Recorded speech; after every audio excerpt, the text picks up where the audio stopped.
Most people waste hours cleaning gutters and risk breaking their neck doing it.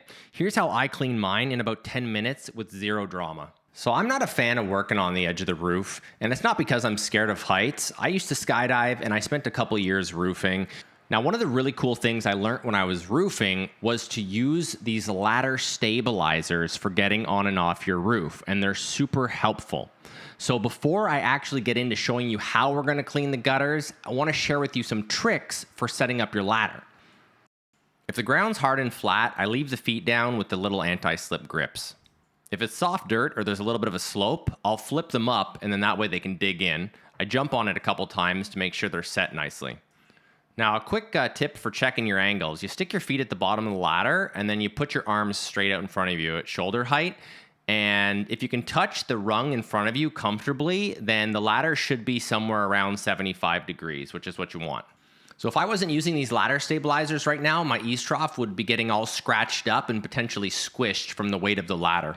I can literally push side to side and jump all over the place, and this ladder is not going anywhere. And I almost forgot, you want to make sure the top of the ladder is going 3 feet above the roof so that you don't end up in an awkward position like this guy here.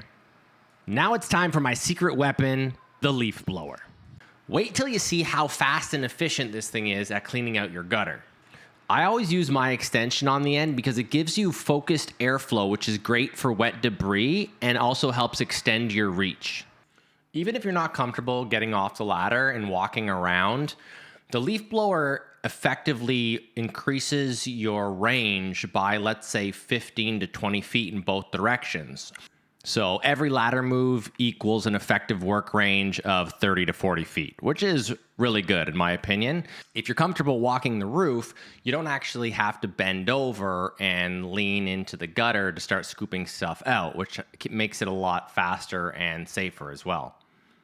When it comes to your downspouts, I always remove any screens or covers that are on the top. I feel like they clog less when there's nothing on top of them, but that's just a personal preference.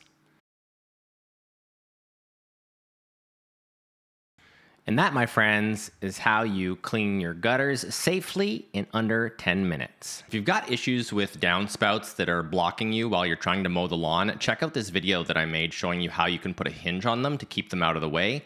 Also, if your central air hasn't been working well this summer, have a look at how dirty they get and why you need to be cleaning them every year and how you can clean them in this video. Thanks for watching.